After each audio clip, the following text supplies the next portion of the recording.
Good morning. What a good day to be together. Welcome to the First Parish Church of Concord. My name is Ken Langer, and I am your summer minister. If you are online, please feel welcome to participate fully in the chat. If you're here in person and have questions about accessibility or the building, please see our ushers or any staff member, which is pretty much me. Children are always welcome in the sanctuary. I don't see any young children, but we do have some coloring sheets in the pews. They also have the reflection question.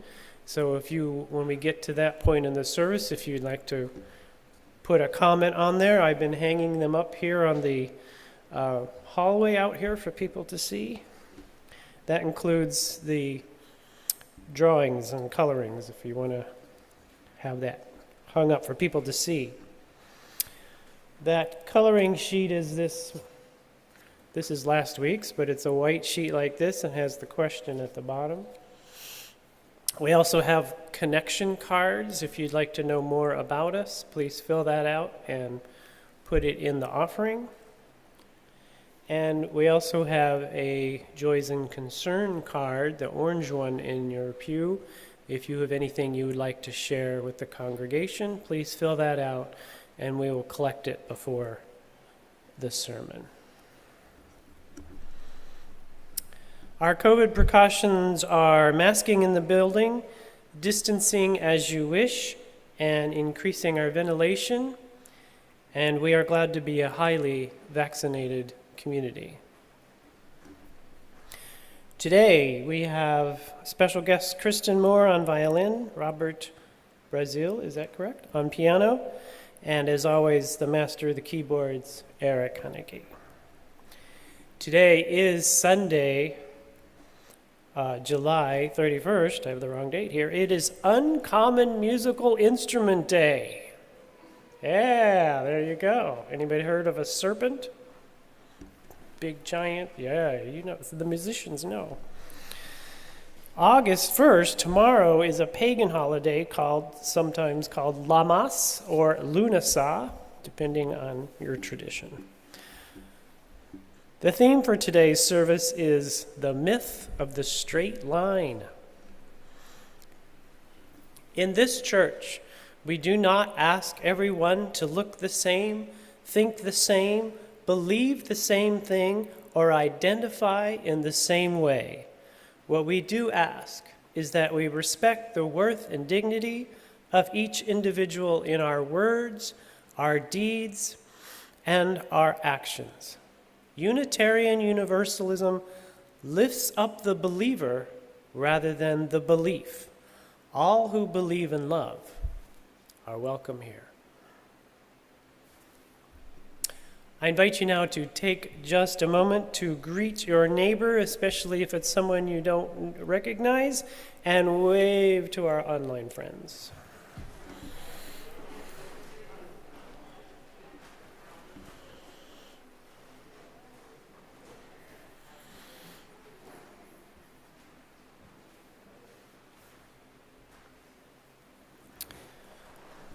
Let us now begin the service as a community of worship. This time now has never come before and shall never come again. Let us honor the uniqueness of it, the preciousness. Let us take a moment to be thankful for it, to live it, to breathe it, to be together in it. Whether this moment is a collection of sorrows, a wave of joy, or a kaleidoscope of thoughts and feelings, let us remember it is life. Let us calm the storms for this brief, sacred time, this time now that has never been before and shall never come again. We are gathered one by one, source of love, draw near.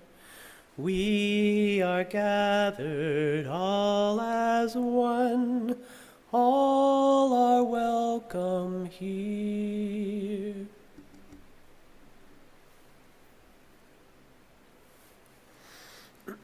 May the chalice we now kindle, symbol of our living faith, inspire us to use power to heal with love, to help with compassion, to bless with joy, and to serve the spirit of freedom in the fullness of community.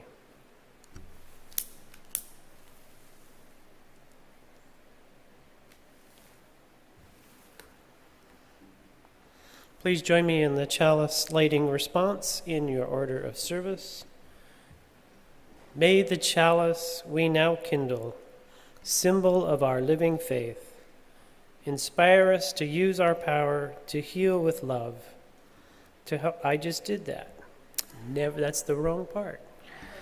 Now, this is what you have.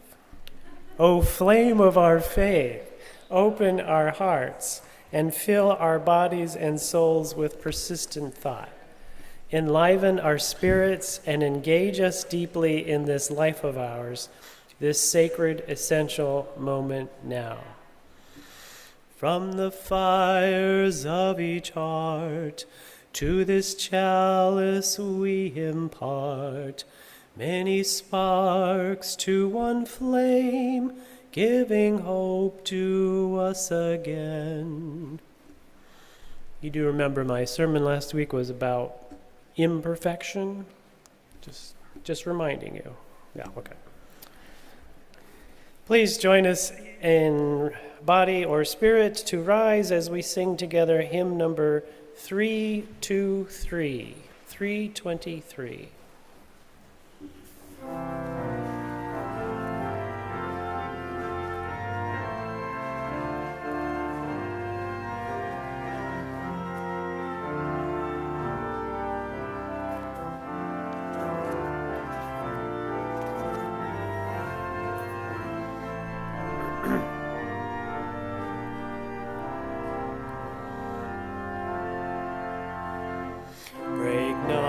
The circle of enabling love, where people grow forgiven and forgiving. Ignite that circle, make it wider still, till it includes, embraces all the living. Come wonder at this love that comes to life, where words of freedom are with humor spoken, and people keep no score of wrong or guilt, but will that human bonds remain unbroken. Join then the movement of the love that frees, till people of whatever race or nation will truly be themselves, stand on their feet, say I to I with laughter and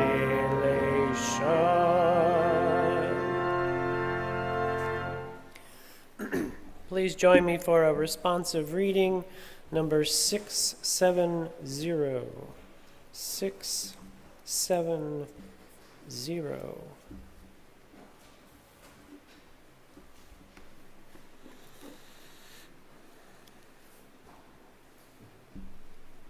It's in the back of the hymnal. 670. You will read the italicized parts as you so choose. Friend, I have lost the way. Is there another way? I must retrace the track. Back, I must travel back. Then I'll make here my place. Stand still and set my face. Stay here, forever stay. I cannot find the way. Oh, places I have passed, and what will come at last.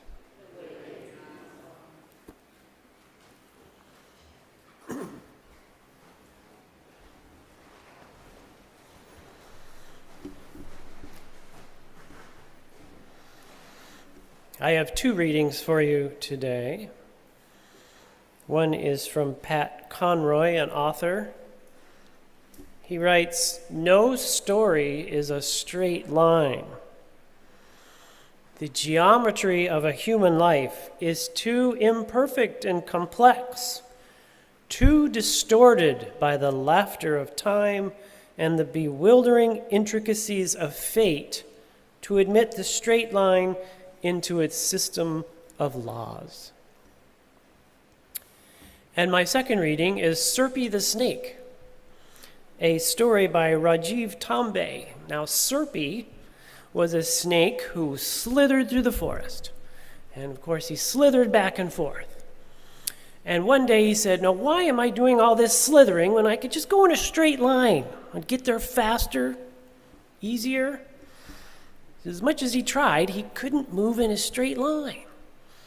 He thought, well, let me see how other animals do it. So he looked at the birds, and the birds, they flap. And every time they flap, they'd move up, and then they come down. And they're swerving here, and they're swerving there. They're not going in a straight line. And then he went to observe the fish. And the fish were even crazier. They're zipping over here, and they got this going, and bubbles blowing, and they're rising, and they're not going in a straight line. So finally, he went over and he observed a spider. He said, spiders, they must go in straight lines. They don't go in straight. They move around on these webs. But he looked at the web and he said, straight lines. But as he got closer, he noticed they actually bent because if those web strings were too tight, they'd get broken in the wind. So they're actually bent. He said, I can't find anything that moves in a straight line. I guess I'll just go back to slithering. So he went back to slithering and slithered away in the woods.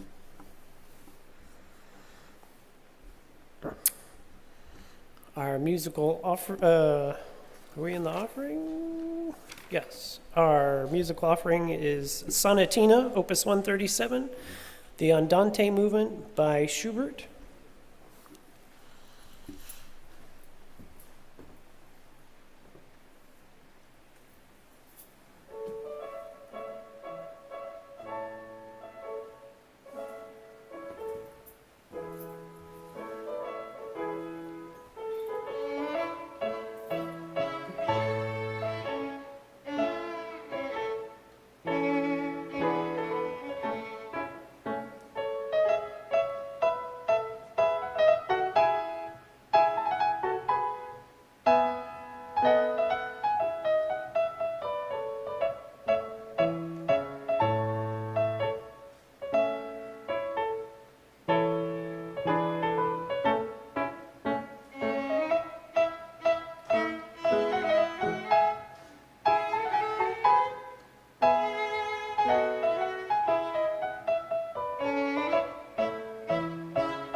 Thank you. That was beautiful.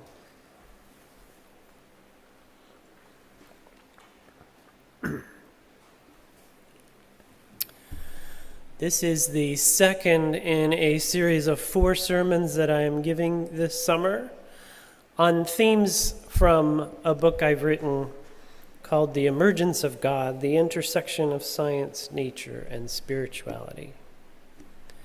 Last week, I talked about the myth of perfection. Today, I want to speak about the myth of the straight line. We humans love straight lines. We think they make our lives easier. How many times have you heard it said that the shortest distance between 2 points is a straight line? Everybody, right? And an object in motion tends to remain in motion along a straight line. We expect lines to be able to predict where things will go. We expect them to help make things predictable. But most lives are messy and often follow along arcs that could have never have been predicted or seen on early on. Our lives, like many other things, do not follow a straight line. When I was in 5th grade, I wanted to be a psychologist until I went down the street to our local neighborhood psychologist and asked him what his job was like. He told me he got up every night and had to answer phone calls in the middle of the night and never got any sleep. That was the end of that for me. Soon after, my parents gave me a trumpet, and I learned to play it, and I loved it, and I fell in love with music. I decided that music was going to be my life. And I knew I was going to be a band director. I went back to school and decided, So all through high school and college, I knew I was going to be a band director. And finally, one day, I became a band director. And I quickly found out that was not for me. So I went back to school and got graduate degrees and decided to teach college music classes. And the first time I stood up there to teach a class and I turned around to write something on the blackboard, and nothing came at my head. So, hey, this is pretty good. So I turned back around, and the students were still looking at me and listening for what I had to say. It's like, this is for me.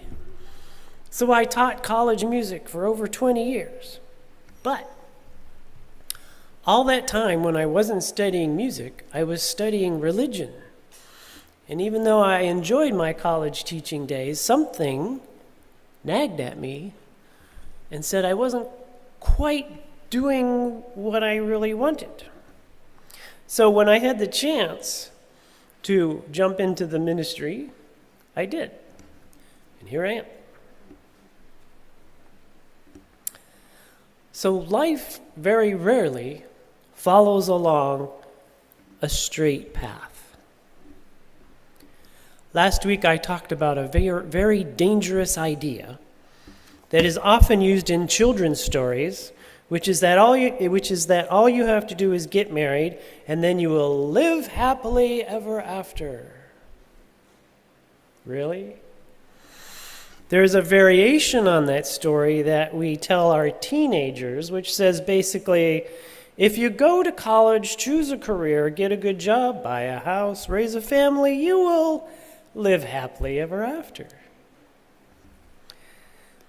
This story makes it sound like our path in life is a clear, straight line, but rarely do our lives take such a direct route. And the reason for that is that there is no such thing as an absolute straight line. That is because lines are 2-dimensional human constructs imposed on a 3-dimensional world. Yet they're everywhere. Just look around you. The walls reach straight up to the ceiling, which is flat and straight. The pews in front of you are straight, and they are arranged in precise straight rows. The hymnals you sing from, look at all those lines, inside and out. And as you look up here at me, you can see straight lines everywhere. If you walk out of the building, you can see more straight lines. There are lines painted on the road. There are buildings with linear designs all over them, the chimneys, the doorways, the windows.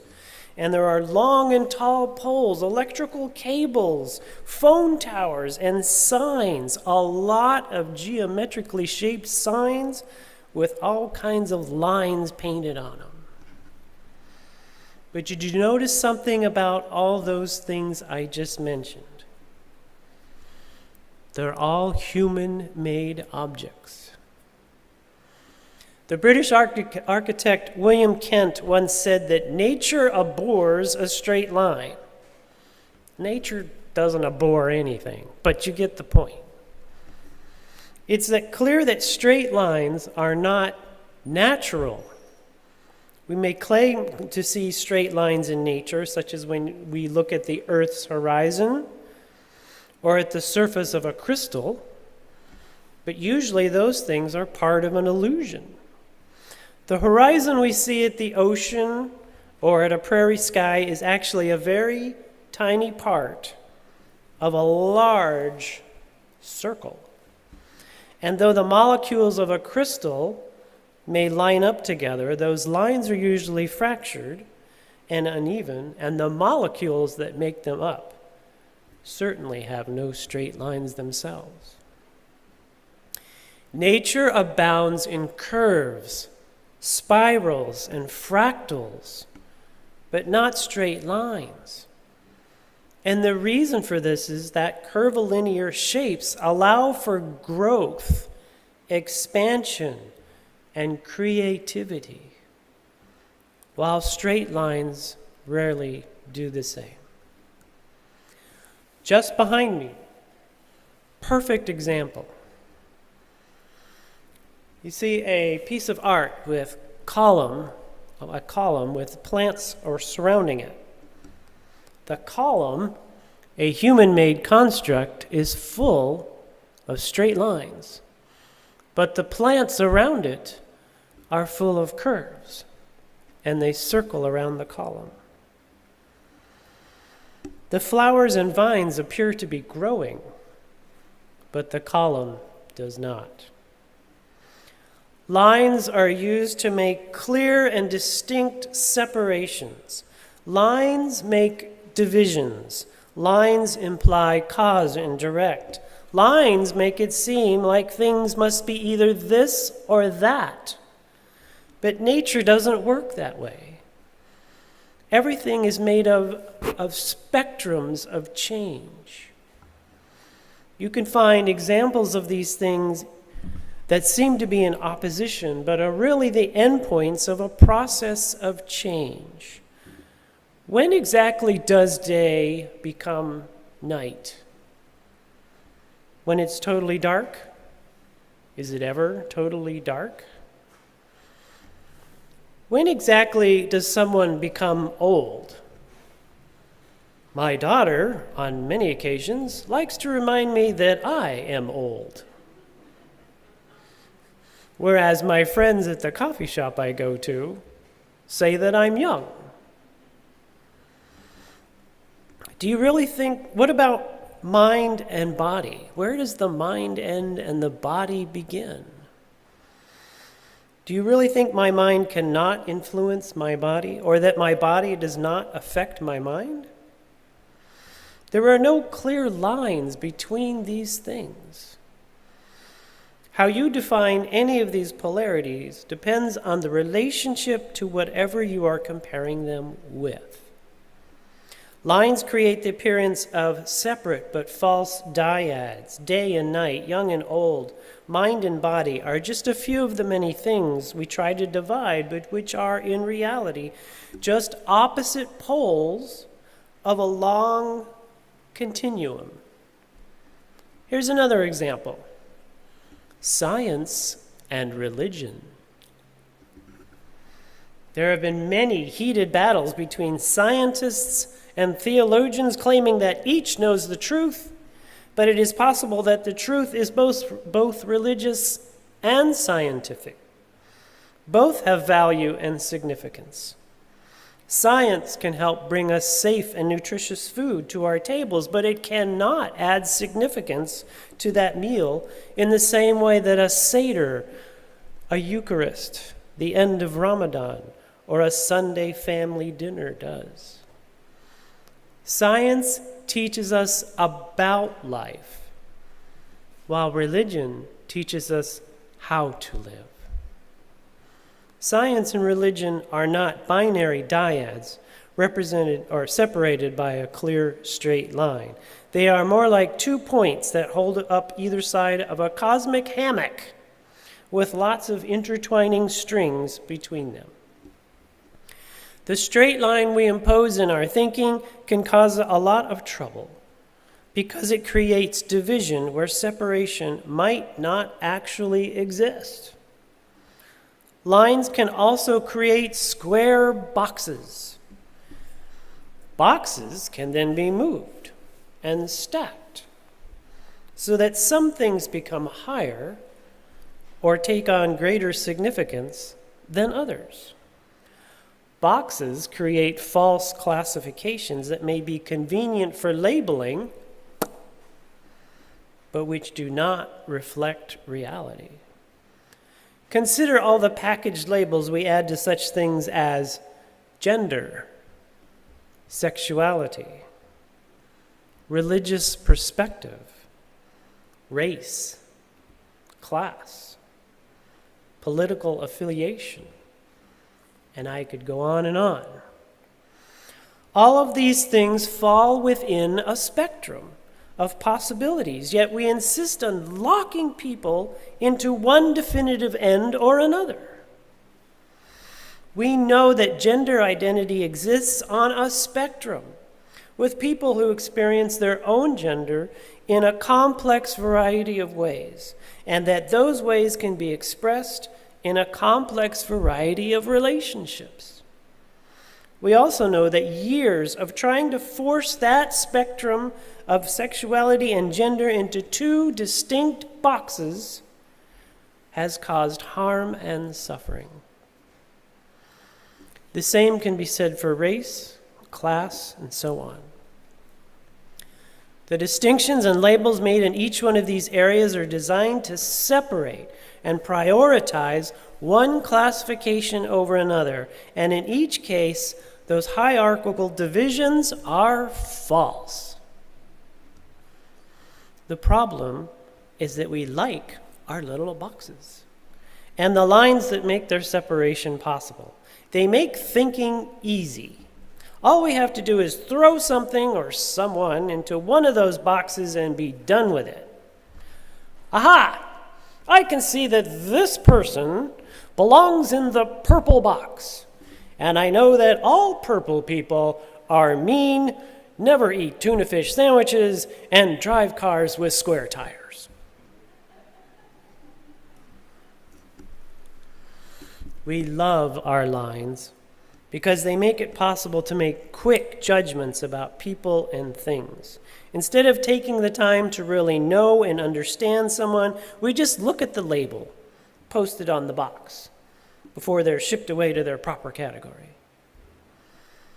But when you prejudge something, you are engaging in prejudice.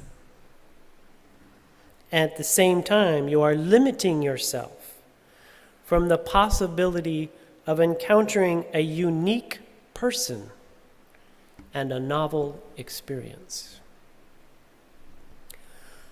All of the universe is a whole, but within that whole, everything is constantly becoming something else, and everything contains a little bit of its opposite within it.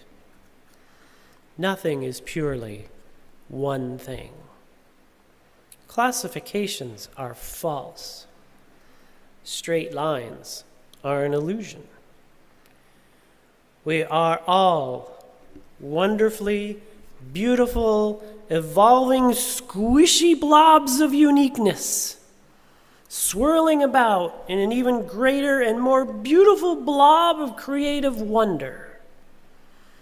We are each slithering through fascinating and challenging curvilinear pathways forward. I hope you enjoy the journey.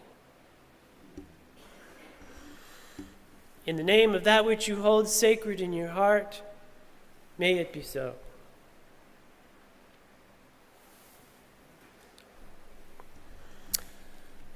I invite you to reflect on the following question. Take it into your heart.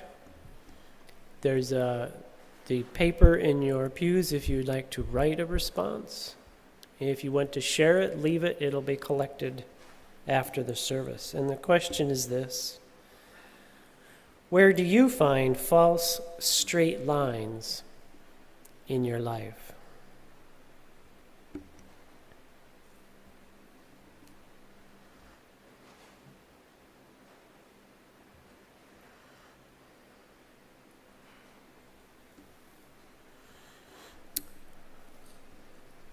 Our musical offering is the Liebeslied by John S. Dixon, performed by Eric.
Thank you.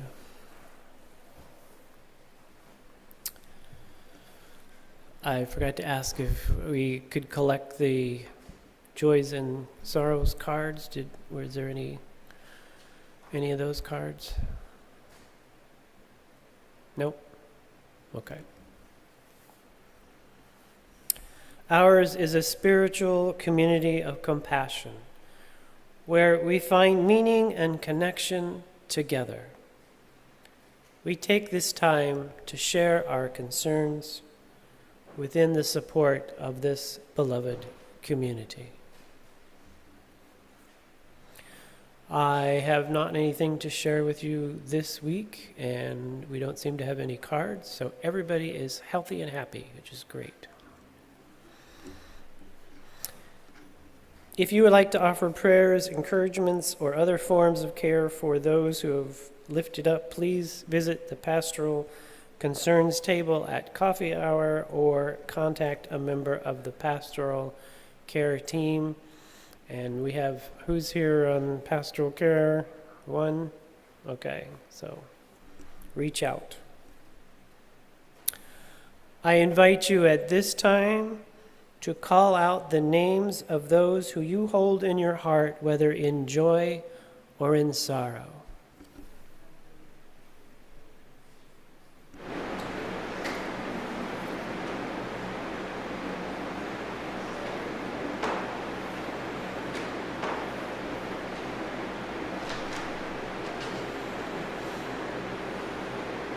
Please join us now as we sing Spirit of Life.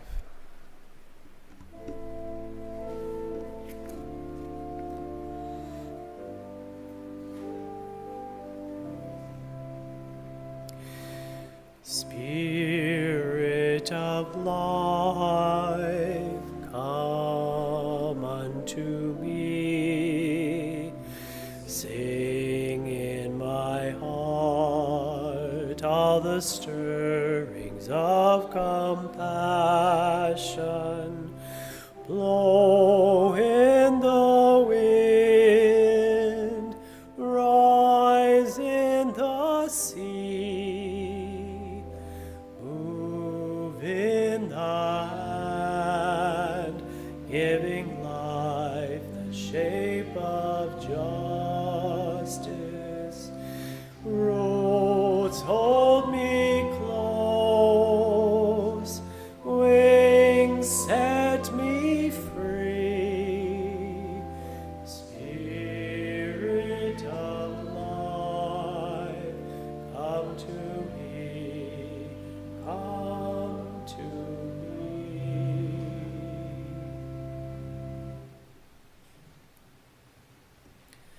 I invite you to join me now in a moment of prayer, contemplation, and reflection, followed by a moment of silence. As you are willing, in body or spirit, please close your eyes. Take in a deep breath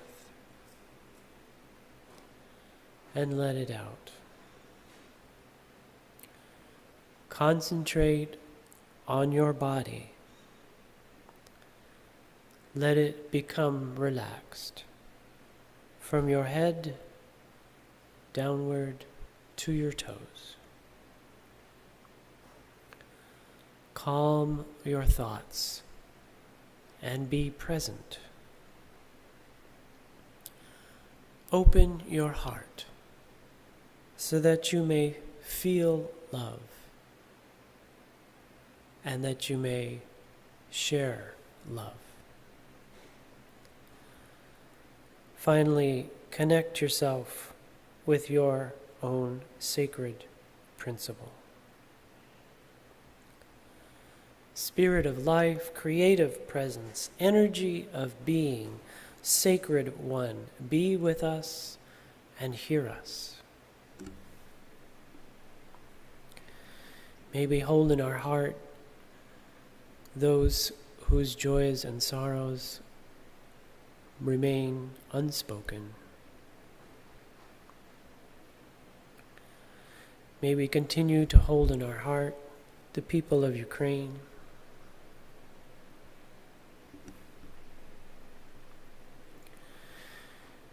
May we hold in our hearts the people in Kentucky who are dealing with flooding.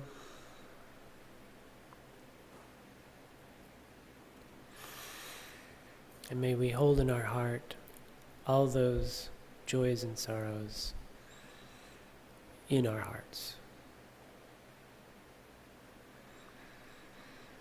May we become the blessed community we hope to be. Let us find a moment of silence.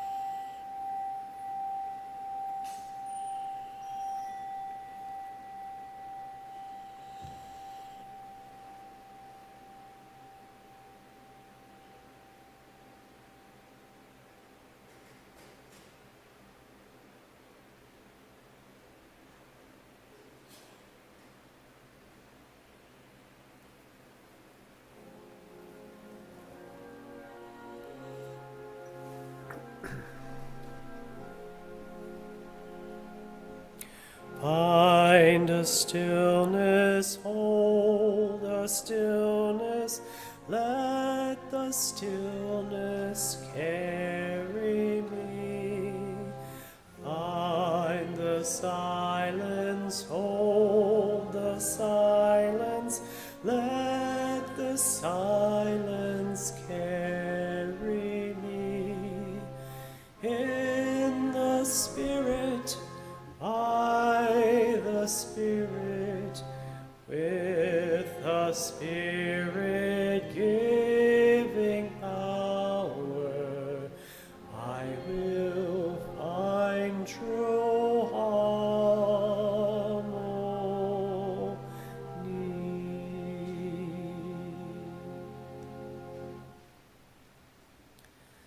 Let us now offer our gifts for the sacred and important work of this community.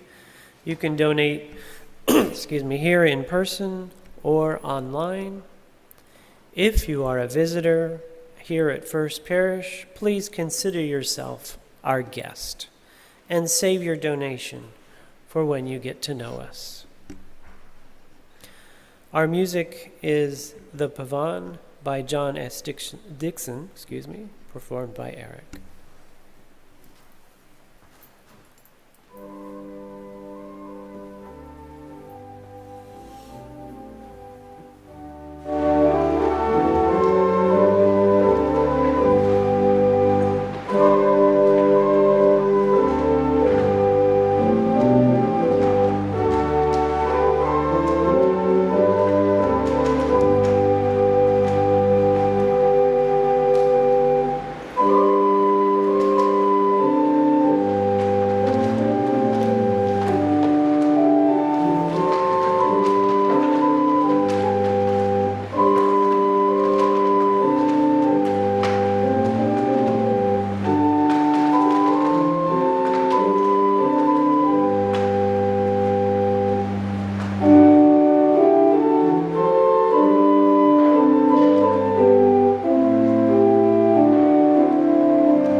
If you would like to keep up to date on upcoming events and activities here at First Parish, please read or sign up to receive our weekly newsletter that comes out every Friday.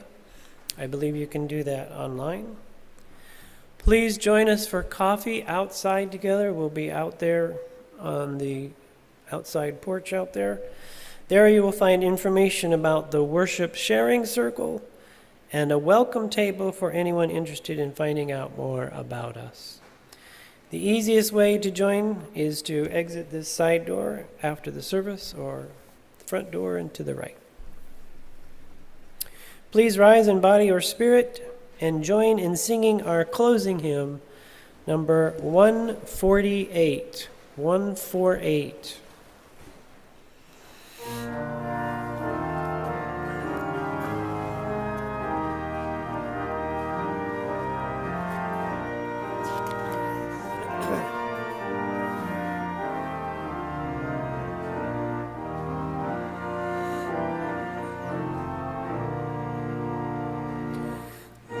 Let freedom span both east and west, and love both south and north. In universal fellowship throughout the whole wide. In beauty, wonder everywhere, let us communion find.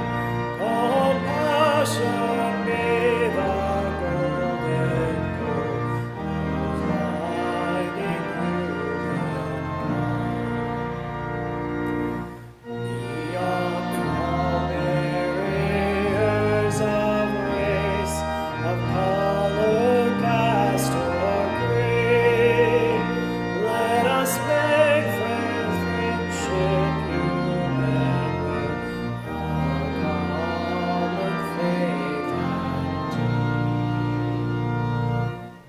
And east and west will meet and share, and south shall build with north. One human commonwealth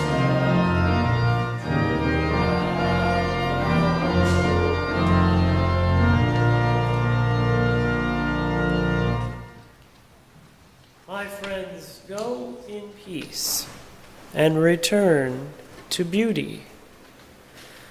Go in kindness and return to friendship.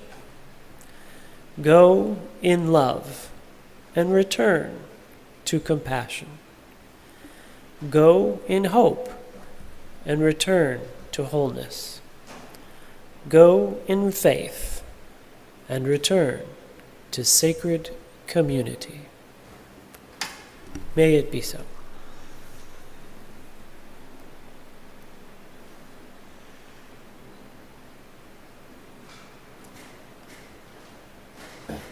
Please have a seat and enjoy our prelude, postlude. I'm going to start all over again. The postlude. Oh, I'm sorry. Imperfection again. Please join me in saying our benediction together. Go out in the world in peace. Have courage. Hold on to what is good. Return to no person evil for evil. Strengthen the faint-hearted. Support the weak. Help the suffering. Honor all beings. May it be so. I promise I'll get this all worked out sometime in the next few weeks. Our postlude is the Sonatina, Opus 137, the Allegro Vivace movement by Schubert.